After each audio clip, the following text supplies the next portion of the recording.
Hotel పై సుమారు 50 మంది దుండగులు మూకుమ్మడిగా దాడికి పాల్పడ్డారు. హోటల్ లోపలికి చొరబడి ఫర్నిచర్ను ధ్వంసం చేయడమే కాకుండా గదుల్లో బస చేసిన అతిథులను బలవంతంగా బయటకు గెంటేశారు. అసలేం జరుగుతుందో అర్థం కాక పర్యాటకులు ప్రాణభయంతో పరుగులు తీశారు. లీజు వివాదమే ఈ అరాచకానికి కారణమని తెలుస్తోంది.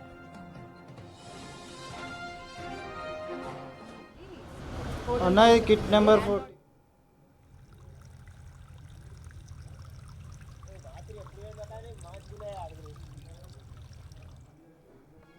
హోటల్ లీజుదారుడికి భవన యజమానానికి మధ్య గత కొద్ది రోజులుగా నడుస్తున్న సివిల్ వివాదం ఈ రోజు హింసాత్మకంగా మారింది.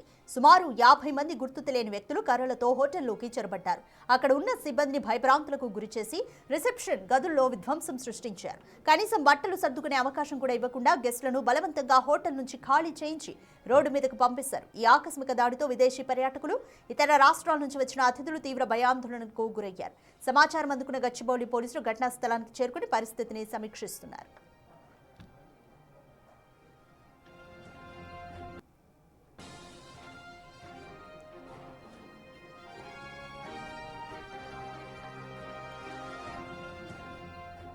మోర్ డీటెయిల్స్ మా ప్రతినిధి అంజుమా అందిస్తారు. అంజుమా, గచ్చిబౌలిలోని ఓ స్టార్ హోటల్ పై సుమారు 50 మంది మూకుమ్మడిగా దాడి చేసినట్లు అర్థమవుతుంది.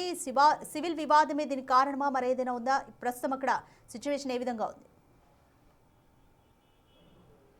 గచ్చిబౌలిలో ఉన్నటువంటి తార్ హోటల్పై నిన్న గుర్తు తెలియని 50 మంది వచ్చి దాడి చేసినట్లుగా కూడా మనకు తెలుస్తోంది. మనతో పాటు ఈ హోటల్ మేనేజ్మెంట్కి సంబంధించినటువంటి వాళ్ళు ఉన్నారు, అదేవిధంగా ఓనర్ కూడా ఉన్నారు. గత కొంతకాలంగా ఈ ల్యాండ్కి సంబంధించినటువంటి విభేదాలు జరుగుతున్నట్లుగా కూడా తెలుస్తుంది. అసలు ఇష్యూ ఏంటి, నిన్న ఎంతమంది వచ్చారు, ఏ విధమైనటువంటి ఇష్యూని క్రియేట్ చేశారు ఏంటి అనేది కూడా తెలుసుకుందాము. నమస్తే అండి, మీ పేరు? రాజేష్. సో మీరు ఇప్పుడు ఈ హోటల్ మేనేజ్మెంట్ చూసుకుంటున్నారా? అసలు ఇష్యూ ఏంటి, నిన్న ఎంతమంది వచ్చారు? నిన్న ఒక 50-60 మంది వచ్చారండి. చంపేస్తామని బెదిరించారు. లోపల దాకా వచ్చారు. ఇక్కడ దాకా వచ్చిన వాళ్ళని అప్పుడు పోలీసు వాళ్ళు వచ్చి బయటికి తరిమేశారు. ఇంకా తర్వాత ఎన్నిసార్లు ఫోన్ చేసినా మళ్ళీ పోలీసు వాళ్ళు రాలేదు. ఇక్కడ ఉన్న క్యాష్, నా దగ్గర ఉన్న ఒక గొలుసు ఒకటి లాక్కెళ్ళిపోయారు. సరే అక్కడికి చెప్పాము మేము, అప్పటికి రెస్పాండ్ కాల. వెళ్ళిపోతారు, ఓనర్ ఉన్నాడు కదా పెంట్ హౌస్లో అని అన్నారు. తర్వాత మళ్ళీ ఒక 20 మంది మమ్మల్ని తోసుకుని పైకి వెళ్ళిపోయారు, పెంట్ హౌస్లోకి లాక్ చేసుకున్నారండి. ఇది గత 2 months నుంచి జరుగుతుంది. మేము చెప్తున్నాం, రెంట్స్ పే చేస్తున్నాం కదండి అంటున్నాం. బ్యాంకెట్ హాల్ కూడా లాక్కోవడానికి ల్యాండ్ ఓనర్ వేస్తున్న కకృతి చర్య ఇది. ఈ పైన పెంట్ హౌస్ లాగేసుకున్నాడు, అయినా రెంట్లు కట్టాం. నా డబ్బులతోనే నేను కరెంటు బిల్లులు కట్టాను, వాటర్ బిల్లులు నేనే కట్టాను, లిఫ్ట్ మెయింటెనెన్స్లు అన్నీ నేనే పే చేస్తున్నాను. ఎలాగూ పే చేస్తున్నాడు కదా, బ్యాంకెట్ హాల్కి ఎందుకు పే చేయడానికి వేస్తున్నాడు. మళ్ళీ ఒక 3-4 కార్లు తీసుకొచ్చి అడ్డంగా పెట్టడం, బిజినెస్కి ఇంటరప్ట్ చేయటం. సంవత్సరంన్నర నుంచి ఒంటి భుజాల మీద కష్టపడి బిజినెస్ని లేపుకున్నాను నేను. ఇక్కడ అడగండి ఎవరినైనా, రాజా భోజనం అంటే నా పేరు అనిపిస్తుంది. రాజా భోజనం ఇన్స్టాగ్రామ్ పేజ్లో చూసుకోండి, నా పేరే కనిపిస్తుంది. టార్ హోటల్స్ని బిజినెస్ లిఫ్ట్ చేసింది కూడా నేనే. అంతకుముందు వరకు ఏ కకృతి చర్యలు లేవు. టైంకి రెంట్ వస్తుంది, రెంట్ తీసుకుంటున్నాం, కూర్చుంటున్నాం అన్నట్టు ఉండేవాళ్ళు. ఇప్పుడు బిజినెస్ లాగేసుకుని బిజినెస్ని కూడా వాళ్ళేదో చేసుకోవచ్చు అని ట్రై చేస్తున్నారు. ఇలా తప్పండి అని మందలించడానికి ట్రై చేసాం. మా అక్క వన్ ఆఫ్ ద పార్ట్నర్, మా అక్కని తీసుకొచ్చి 2-3 సార్లు డిస్కషన్స్ పెట్టాం. మా బావగారు బెడ్ మీద ఉన్న ఆ ప్యాకెట్ ఎట్లాగే కట్టుకుని వచ్చి మరి 2-3 times చెప్పాడు ఆయన, అయినా వినట్లేదు. సరే మేము పోలీసు వాళ్ళు కూడా వినట్లేదని కోర్టులో వేసాం. కోర్టులో రిట్ పిటిషన్ కూడా వచ్చింది, నాట్ ఇంటర్ఫీర్ అని.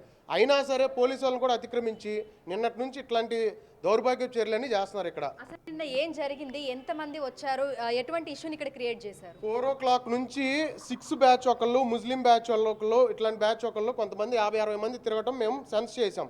మా స్టాఫ్ అందరూ భయపడి నన్ను ప్యానిక్ చేస్తుంటే నేను పోలీసు వాళ్ళకి ఇంటిమేషన్ ఇచ్చా. వస్తున్నాం అని మధ్యాహ్నం నుంచి చెప్పిన పోలీసులు సాయంత్రం 7ంటికి లక్కీగా దేవుడు పంపించినట్టు కరెక్ట్గా అదే టైంకి వీళ్ళు వచ్చే టైంకి వచ్చారు. ఎందుకు వచ్చారు, అట్లా వచ్చారో తెలియదు. వచ్చిన వాళ్ళు ఇక్కడ ఉన్న 10 మందిని 20 మందిని బయటికి పంపించారు. వెళ్ళే వాళ్ళలో ఒక లేడీ, ఒక జంట, నా గొలుసు, ఒక 7 లక్షల క్యాష్ మాత్రం లాక్కెళ్ళారు. తర్వాత ఇక్కడ మళ్ళీ నైట్ 20-30 మంది వచ్చి తోసుకుని పెంట్ హౌస్లో దూరిపోయి లాక్ వేసుకున్నారు. లాక్ వేసుకున్న తర్వాత మేము ఎవరిని ఇంటరప్ట్ చేయాలి. మళ్ళీ అందులో నుంచి కొంతమంది వచ్చి 5th floorలో డోర్లు పగలగొట్టి లోపలికి వెళ్ళిపోయి లోపల పడుకుని లోపల లాక్ చేసుకున్నారు. సరే అందరూ జాగ్రత్తగా ఉండండి బ్యాంకెట్ హాల్లో ఉంచి నేను ఇంటికి వెళ్ళి పొద్దున్నే వచ్చేసరికల్లా ఒక 50 మంది పైనుంచి బయట నుంచి వచ్చేసి మా వాళ్ళందరినీ బయటికి నెట్టేసేసి ఇది ఆక్యుపై చేశారు. ఇప్పుడు ఇక్కడ స్టే చేయడానికి కూడా చాలా మంది వచ్చి ఉంటారు కదా, మొత్తంగా ఎంతమంది స్టే చేస్తున్నారు ప్రజెంట్? ఇప్పుడు వాళ్ళందరూ ఎక్కడికి వెళ్ళిపోయారు, ఎక్కడున్నారు?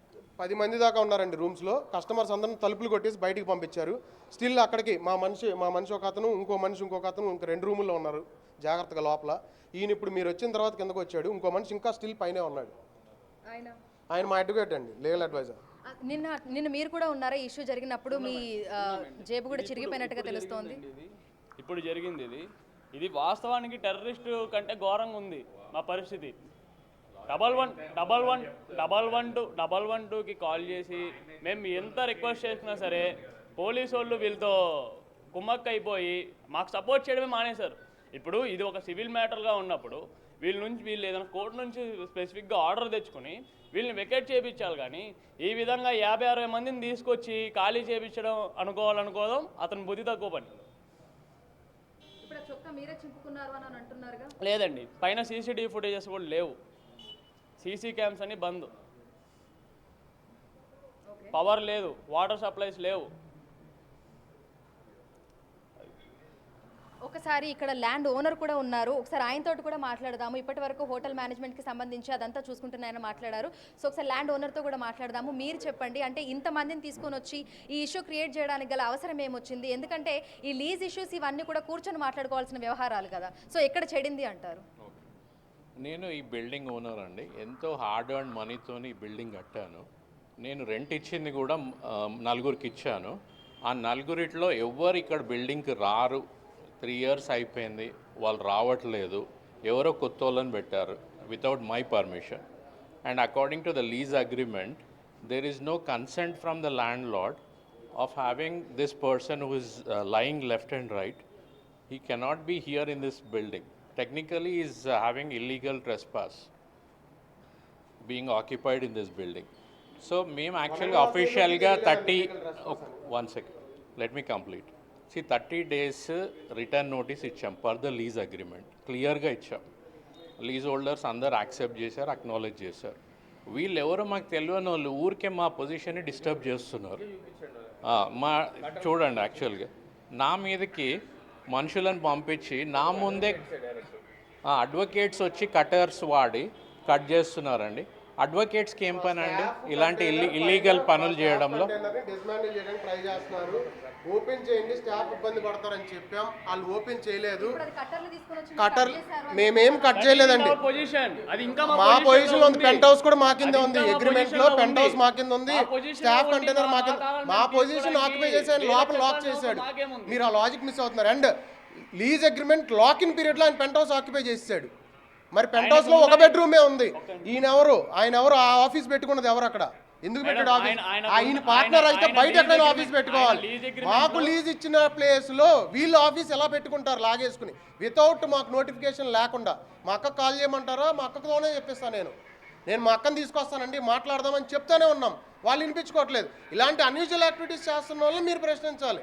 మేము కష్టపడి వ్యాపారం చేసుకుని ఇంతమందికి ఉపాధి కల్పిస్తున్న వాళ్ళని మమ్మల్ని కాదండి. మేము చాలా హార్డ్ వర్క్ చేస్తే బిజినెస్ ఈరోజు ఈ స్టేజ్లో ఉంది. ఈ బిజినెస్ను లాక్కోవడానికి వేసే కక్కుర్తి చర్యల్లో నెంబర్ 1 చర్య ఇది. హోటల్ మేనేజ్మెంట్ చూసుకుంటున్నారు ఏప్రిల్ 1, 2024 నుంచి. అప్పటి నుంచి నేను తెలిసి ఈయనకి, అప్పుడు యూఎస్ నుంచి వచ్చాడు, అప్పుడే నేను ఇంట్రడక్షన్ చేసుకున్నాను. అప్పటి నుంచి నేను ఎక్కడ ఉన్నానని తెలుసు. మీరేమంటారు? ఎందుకంటే నేను లీజుకి ఇచ్చింది వేరే వ్యక్తులకి, అందులో 2 మగవాళ్ళు ఉన్నారు, ఒక లేడీ ఉన్నారని మీరే చెప్పారు. సో వాళ్ళ కన్సర్న్ తోటే ఇదంతా జరుగుతుందని చెప్పారు. లీజ్ అయిపోయింది అని కూడా అంటున్నారు. మరి ఆయన 2 సంవత్సరాల నుంచి ఉన్నారనే విషయాన్ని చెప్తున్నారు. దీని మీద మీరేమంటారు? లీజ్ మొన్న డిసెంబర్ 27కి అయిపోయిందండి. టెక్నికల్గా 30 day రిటర్న్ నోటీస్ ఇచ్చాము. ఎందుకంటే 4 months నుంచి రెంట్ పే చేయట్లేదు వీళ్ళు. నేను ఇక్కడ ఉండట్లేదు, నేను ఎన్ఆర్ఐ అని చెప్పి నన్ను చీట్ చేస్తున్నారు. వీళ్ళు ఎవరెవరికో సబ్ లీజ్ ఇచ్చి ఎవరెవరో పార్ట్నర్స్ లాగా యాడ్ చేసుకుంటే that is not allowed for the lease agreement without landlord's consent. అది క్లియర్గా రైటింగ్లో ఉంది. మా లాయర్ కూడా చెప్పారు వీళ్ళకి. వీళ్ళు అయినా వినకుండా కంటిన్యూగా బిజినెస్ రన్ చేసుకుంటున్నారు వితౌట్ మై కన్సెంట్. రెంట్ అడిగితే వాళ్ళు రెంట్ కూడా పే చేయట్లేదు. మాకు ఉల్టా దమ్కి ఇస్తున్నారు. ఇలా కటర్స్ తెచ్చి లాయర్లతో మరీ థ్రెటన్ చేపిస్తున్నారు. కానీ నిన్న మీరు మనుషులను తీసుకొని వచ్చి మీరే ఇష్యూ క్రియేట్ చేశారని చెప్తున్నారు. అంటే ఇట్లా చేయాల్సిన అవసరం లేదు కదా. వాళ్ళే తెచ్చుకున్నారు మనుషులు. మేము తెచ్చుకోవాల్సిన పని లేదు మనుషులని. మేము ఆల్రెడీ పోలీస్ కంప్లైంట్ కూడా ఇచ్చాం వీళ్ళ మీద. So police, thanks to Telangana police once again. ఎందుకంటే వాళ్ళు మనకి అంటే ఎప్పుడు రమ్మంటే అప్పుడు, వీళ్ళు ఎప్పుడు రమ్మంటే అప్పుడు వస్తున్నారు చెప్పాలంటే.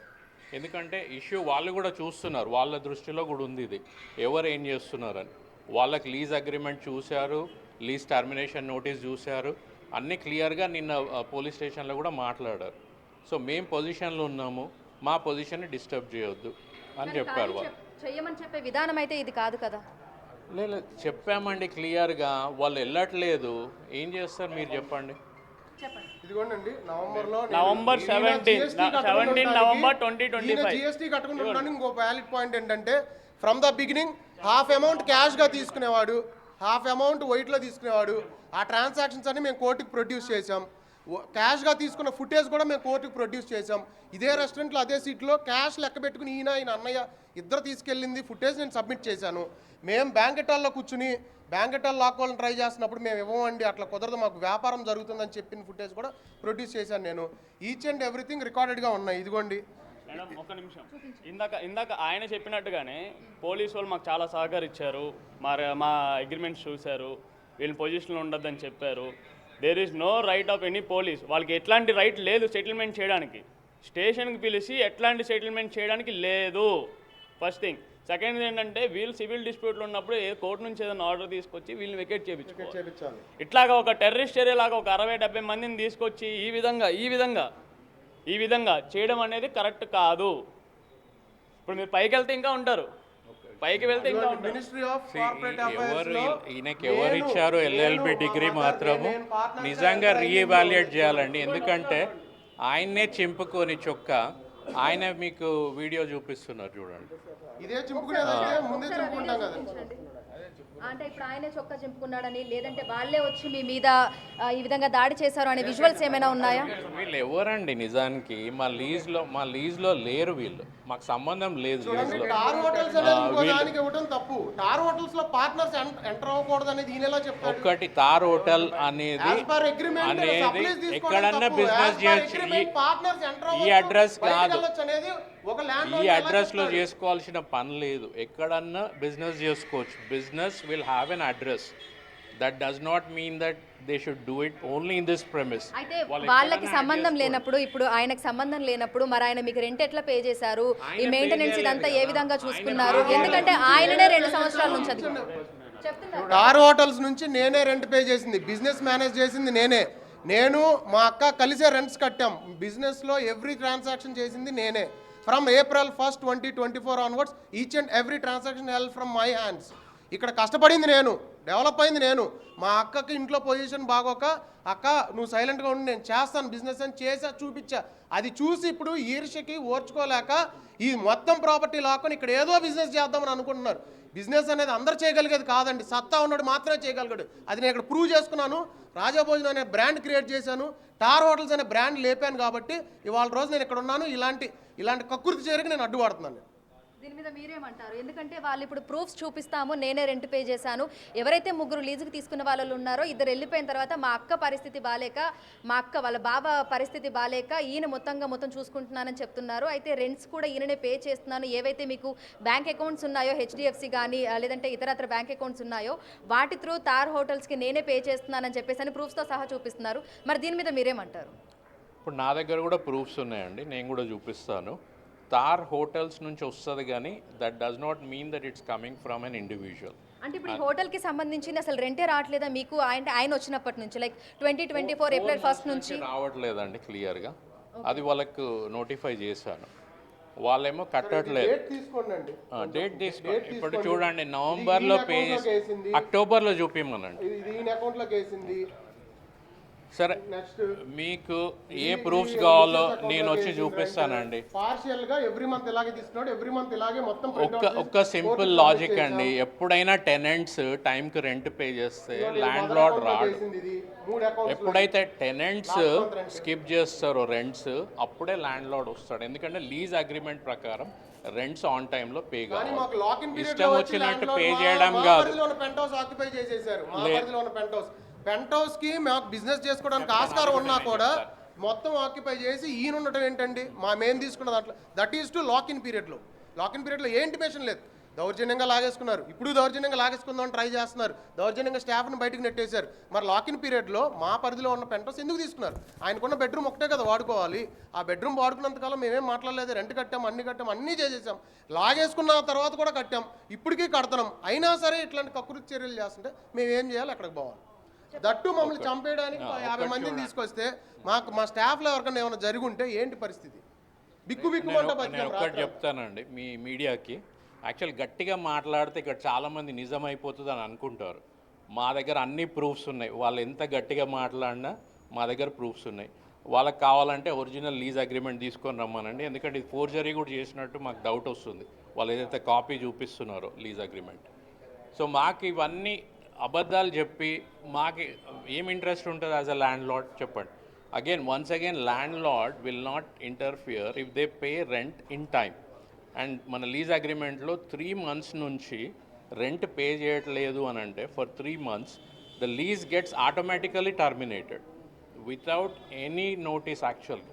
బట్ అయినా in spite of that I have given them enough notice to vacate the building. మీకు నోటీసులు ఇచ్చానని అని అంటున్నారు, మరి దీని మీద మీరేమంటారు? అండ్ ఇక్కడ ఇంత ఇష్యూ జరుగుతుంటే మీరు పోలీసులకి ఫోన్ చేయడం కానీ లేదంటే వాళ్ళ దగ్గరికి వెళ్ళడం కానీ ఇన్ఫార్మ్ చేయడం కానీ ఇదేం చేయలేదా? నెంబర్ ఆఫ్ కంప్లైంట్స్ పెట్టామండి. ఆయన నోటీస్కి మేము రిప్లై ఇచ్చాం, రెస్పాండ్ కాల. మేము కోర్టులో కూడా ప్రొడ్యూస్ చేశాననేది కూడా చెప్పాం. నోటీసెస్ సర్వ్ అయినాయి, రిట్ పిటిషన్ వచ్చింది ఫేవరబుల్గా.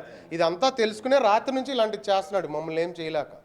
దీని మీద పోలీసులు ఏమన్నారు? మీరు వాళ్ళకి ఇన్ఫార్మ్ చేశారా? రెస్పాండ్ కావట్లేదండి. మేము ఇన్ఫార్మ్ చేయడం ఏంటి, నైట్ నుంచి ఇట్లా చంపేస్తానని బెదిరిస్తున్నారండి, ఎంతమంది తిరుగుతున్నారని చెప్పి కూడా చెప్పాం. చాలాసార్లు స్టేషన్కి వెళ్ళి వచ్చాం. నేను ఈవినింగ్ కూడా నేనే వెళ్ళి కంప్లైంట్ లెటర్ రాసి వచ్చాను. సార్ ప్రాణాన్ని ఉంది సార్, కొంచెం రక్షణ కలిపి నేను రిక్వెస్ట్ చేసుకున్నాం, రాలేదండి. ఇప్పుడు అంతా ఆక్యుపై చేసిన తర్వాత ఏం తెలియనట్టు ఇప్పుడు వచ్చారు. సిఐ గారికి ఎస్ఐ గారికి నేను పర్సనల్గా వాట్సాప్లో కూడా పెట్టానండి. వాట్సాప్లో పంపించి నేను చూపిస్తాను ఆగండి. ఇప్పుడు 3 నెలల నుంచి రెంట్ కట్టలేదు, వీళ్ళు రెంట్ సరిగా పే చేస్తే 4 నెలల నుంచి రెంట్ కట్టలేదు, వీళ్ళు రెంట్ సరిగా పే చేస్తే నేను ఎందుకు ఈ విధంగా చేస్తాను అని ఆయన అంటున్నారు. నిజంగానే 4 నెలల నుంచి మీరు రెంట్ నేను ట్రాన్స్ఫర్ చేసిన ప్రూఫ్స్, వీడియో ఫుటేజెస్ సబ్మిట్ చేశాను. మొత్తం ఎవ్రీథింగ్ ఒక పెన్ డ్రైవ్లో ఉన్నాయి నా దగ్గర జాగ్రత్తగా. ఇదిగోండి నేను సిఐ గారికి ఎస్ఐ గారికి నేనే పర్సనల్గా మళ్ళీ నాకు జస్టిస్ చేయండి అని నేను పంపించిన రిపోర్ట్ చూడండి. మీరు ఇప్పుడు అక్టోబర్లో డిసెంబర్లో రెంట్ కట్టలేదు అని చెప్పేసి అని అంటున్నారు. దీని మీద మీరేమంటారు? నా దగ్గర మొత్తం ట్రాన్సాక్షన్ స్టేట్మెంట్స్ వైజ్ ఉన్నాయి, క్యాష్ తీసుకెళ్ళిన రెసిప్ట్స్ ఉన్నాయి.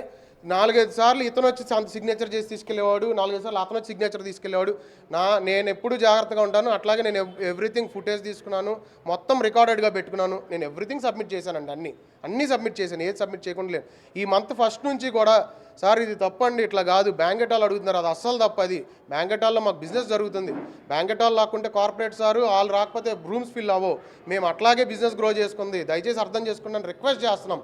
ఆ రోజు నుంచి చాలా మూర్ఖంగా ఇట్లాగే బిహేవ్ చేస్తున్నారు. అయినా సరే మందలించడానికి ట్రై చేసాం. మా అక్కగారు రాలేని పొజిషన్, బావగారు బెడ్ మీద ఉన్నారు. అయినా సరే మేము చాలా ట్రై చేసాం చెప్పడానికి, ఎవరు వినిపించుకోవట్లేదు. ఇక్కడ మాకు సపోర్ట్ చేసే వాళ్ళు కూడా లేరు. అట్లీస్ట్ పోలీసు వాళ్ళు కూడా సపోర్ట్ చేయట్లేదు. వచ్చామంటే వచ్చాం, వెళ్ళిపోయామంటే వెళ్ళిపోయాం, అంతే. అట్లానే ఉంటుంది. వచ్చి ఇక్కడ దాకా పంపించి వాళ్ళు వెళ్ళిపోగానే మా లోపలికి రారా అండి. అయితే ఇప్పుడు మీకు ల్యాండ్ లార్డ్కి మధ్యలో ఇష్యూ జరుగుతోంది. హోటల్ అన్న తర్వాత చాలా మంది ఇప్పుడు 2 స్టేట్స్ నుంచి వస్తారు, లేదంటే విదేశాల నుంచి కూడా చాలా మంది వస్తూ ఉంటారు. మొత్తంగా ఎన్ని రూమ్స్ ఉన్నాయి, ఎంతమంది గెస్టులు ఉన్నారు, ఈ ఇష్యూ జరుగుతున్నప్పుడు మరి వాళ్ళ పరిస్థితి ఏ విధంగా ఉంది, ప్రస్తుతం వాళ్ళు ఎక్కడున్నారు? మార్నింగ్ నేనే పంపించాను madam. 8 rooms guest, out of area నుంచి లేడీ గెస్ట్ వచ్చారు. వాళ్ళకి రూమ్స్లో వీళ్ళు వెళ్ళేసి డోర్ను నాక్ చేసేసి వాళ్ళకి బెదిరించేసి మీరు ముందు వాకౌట్ చేసేయాలని చెప్పి గెస్ట్లకు కూడా డిస్టర్బెన్స్ చేశారు. సో నేనే చెప్పాను వాళ్ళకి, మేడం సార్ కొద్దిగా ఆగండి, నేను వెళ్ళేసి వాళ్ళకి చెప్పేసి వస్తాను, కొంచెం టైం ఇవ్వండి అని చెప్పాను. ఆయన వినలేదు. అన్ని రూమ్స్లకు అందరికీ లేపేశారు గెస్ట్లకి. ఇప్పుడు 24 days మ్యారేజ్ గెస్ట్లు వచ్చిన వాళ్ళు కూడా ఉన్నారు ఇక్కడ ఫ్యామిలీస్. ఆ మేడం కూడా ఏడ్చుకుంటూ వెళ్ళిపోయింది. సో గెస్ట్లకు కూడా చాలా డిస్టర్బ్ అయింది మేడం ఇక్కడ వచ్చిన గెస్ట్లో కూడా. అడ్వకేట్ పరిస్థితి ఇలా ఉంటే నార్మల్ గెస్టుల పరిస్థితి ఏంటండి, మా స్టాఫ్ పరిస్థితి ఏంటి, నా పరిస్థితి ఏంటి? అడ్వకేట్ అనేది అన్నోళ్ళు మమ్మల్ని దండరా, అడ్వకేట్ అని కూడా చూడకుండా ఏదైనా చేసిన వాళ్ళు మమ్మల్ని చేయరా? మా పరిధిలో ఉన్న దాంట్లో లోపల నుంచి లాక్ వేసుకుని పైన మొత్తం డిస్మాంటిల్ చేసిన వాళ్ళు మేము కోసేసాం తీసేసామంటారు ఏంటండి? మా అగ్రిమెంట్లో మా కింద ఉంది కదా పెంట్ హౌస్, మరి మా దగ్గర నుంచి ఎందుకు లోపల నుంచి లాక్ వేసుకున్నారు? అది అడగండి మరి. అయితే ఇప్పుడు ఈ ఇష్యూ జరుగుతోంది, ఇక్కడికి పోలీసులు కూడా వచ్చారు. సో ఒక్కసారి సార్, వాళ్ళు నిన్నటి నుంచి మీకు నెంబర్ ఆఫ్ కాల్స్ చేశామని చెప్తున్నారు, అదేవిధంగా వాట్సాప్లో మేము ప్రాణహాని ఉందని లెటర్స్ కూడా పెట్టానని చెప్తున్నారు. ఈ ఇష్యూ మీద మరి చెప్పండి. బోత్ సైడ్ కేసెస్ అయినాయి. డైల్ 100 కాల్స్ వస్తే కూడా పోలీసు వాళ్ళు వచ్చారు. ఇది civil matter. Actually criminal cases బనాయించుకున్నారు, కేసులు కట్టే విచారణ చేస్తున్నాము. దీంట్లో మళ్ళీ మాకు ఫోన్ల మీద ఫోన్లు చేస్తే ఈరోజు రావడం జరిగింది. సో ఇప్పుడు ఎలాంటి యాక్షన్ తీసుకోబోతున్నారు? విచారణ చేస్తాం మేడం. ఎవరి దగ్గర డాక్యుమెంట్స్ ఉన్నాయి, డాక్యుమెంట్స్ లేని వ్యక్తుల మీద ఇల్లీగల్గా పొజిషన్ తీసుకుంటే మటుకు చట్టపరంగా చర్యలు తీసుకుంటాం. ఇప్పుడు లోపల చాలా మంది గెస్టులు ఉన్నారు, అంటే ఇట్లా ఈ విధంగా నిన్న దాడి జరిగినప్పుడు, అంటే నిన్న దాడి జరుగుతున్నటువంటి సమయంలో మరి వాళ్ళకి ఏమన్నా అయి ఉండుంటే, అంటే మీకు కాల్స్ చేసినప్పుడు మీరు ఇమీడియట్గా వచ్చారు, పోలీస్ వాళ్ళు వచ్చారు, మా దగ్గర రికార్డ్స్ ఉన్నాయి. మా వాళ్ళు ఇక్కడ దాకా వచ్చారు. ఇక్కడ నుండి ఎవరైతే డయల్ 100 ఫోన్ చేశారో ఇక్కడే మాట్లాడారు, ఇక్కడ నుండి వెళ్ళిపోయాము. సో చూడొచ్చు గచ్చిబౌలిలో ఉన్నటువంటి టార్ హోటల్స్లో నిన్నటి నుంచి కూడా ఇష్యూ జరుగుతుంది అని చెప్పుకోవాలి. ఇటు ల్యాండ్ లార్డ్కి అదేవిధంగా హోటల్ మేనేజ్మెంట్ నిర్వహణ చూసుకున్నటువంటి వ్యక్తికి ఇద్దరికి మధ్యలో కూడా ఇష్యూ జరుగుతుంది. అయితే దీని మీద లీగల్గానే వెళ్తాము, యాక్షన్ తీసుకుంటామని కూడా పోలీసులు అయితే చెప్తున్నారు. ఓ టు స్టూడియో. శ్రీనాన్న